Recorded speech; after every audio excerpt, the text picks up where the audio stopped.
Are now turning their attention to tax reform as developments unfolded over health care last night. Republican leaders laid out a broad proposal on taxes. The key sticking point, the border adjustment tax, was taken off the table. I spoke with the Speaker of the House, Paul Ryan, who was pushing for the border tax for a while, and I first asked him about that decision, why it was a necessary step to get it out of the way to move forward. What we're trying to communicate is that we think most of all that is important is that we come to common ground on how to do tax reform so that we can get tax reform done in 2017. What I and other House leaders who have been pushing the border adjustment, I still think it's the way to go. I think that's the right kind of tax reform plan. But if it's going to stop us getting to consensus to get tax reform done, then we don't want that to happen, meaning the border adjustment. We want consensus to get tax reform done. It is more important for us than anything that we get tax reform done because we think it is absolutely critical for strong economic growth. And so what we wanted to do is go through and look at the details to see if there's a viable alternative to a border adjustment tax. If there's a way of doing tax reform that still gets what we're trying to get, which are low tax rates, expensing, things like a territorial system. The aspects of tax reform that we agree on, we wanted to make sure that we could still achieve those things without having a cash flow tax or a border adjustment tax. Once we realized that that is viable, then we agreed we need to go on a common template. And now we're getting our tax writers, the Ways and Means Committee and the Senate Finance Committee. We have tasked them with taking on the task of writing the details of this tax bill within this template, which we now agreed to. So getting consensus between the White House, the Senate, and the House on a way forward on tax reform makes it that much more of a viable enterprise. I feel much more confident that we're going to stick the landing on tax reform because we have now said we have consensus. Here's the framework. Let's go get it done. Good news. Does tax reform have to be revenue neutral? Well, it has to be compliant with what we call the Byrd Rule. It has to be compliant with our reconciliation packages, our reconciliation rules.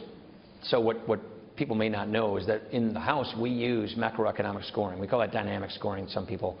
So we take into account the economic effects, economic growth effects of tax changes. And we use a realistic baseline that reflects current policy, our current policy proposals. What that means is we can have a big tax cut, but also make sure that we're in compliance with our deficit targets, our deficit rules.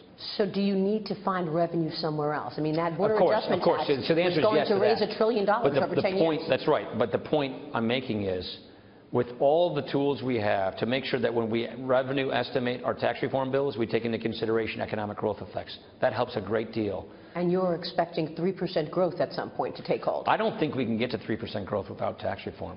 I really believe that the secrets to getting to 3% growth, which clearly is a goal we can achieve in this country, regulatory relief, working on labor supply, welfare to work, but tax reform. You can't get to 3% growth, in my opinion, without tax reform.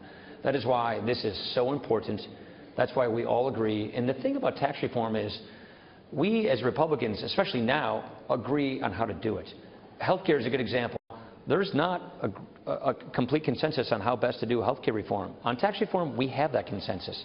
Healthcare, we can't put everything we want in a reconciliation bill to complete our vision on healthcare reform. It's one of the reasons why it's become difficult. Tax reform, we can put the entire tax reform package in this reconciliation bill. One bill, full comprehensive tax reform, which brings tax relief to families, tax rate reduction for businesses, makes us globally competitive. Where are the opportunities then to raise revenue if you are going to be compliant in terms of reconciliation and revenue neutral? It's the classic old, you've got to broaden the base to lower the tax rates. We believe we need to clear out loopholes and deductions, carve-outs, special interest giveaways, so that we can lower tax rates for everybody across the board, for businesses, for families. We also believe on the family side, and this is something we've been pretty explicit about, raise that standard deduction, get away some of the carve-outs, but preserve things like charity and mortgages and retirement savings.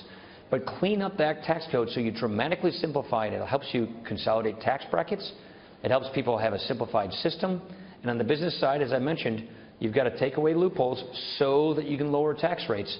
And that is the work that our tax writing committees will now engage in doing. Are those the sacred cows then, the deductions that must be in there, charity, mortgage? That's for individuals. So we believe, we've long said that we need to make sure that we prioritize those things, retirement savings, charity, and mortgages. But we also think by raising the standard exemption for families, we can dramatically simplify the code. Most people don't even have to itemize their deductions. They can have a postcard-type tax form. So we think dramatic simplification, but also maintaining important priorities like homeownership, charitable giving. But then on the business side, we know we're the last country in the industrialized world that had this crazy worldwide tax system that basically says you can't bring your money back home. You'll get taxed if you do. We've got to get rid of that system. We have to have a territorial system so that companies with their cash parked overseas can bring that money back home. It's $2 to $3 trillion. We think that's very, very important. We all agree on that, and we think there's a way forward on how to do that short of a border adjustment tax. And on rates themselves, we've got to get our tax rates down on businesses so that we're in the hunt with respect to global competitiveness. Our corporate rate's 35%, the top pass-through tax rate's 44.6%, and the average tax rate on businesses in the industrialized world is 22.5%. That is making us absolutely uncompetitive. We know we have to get those rates down.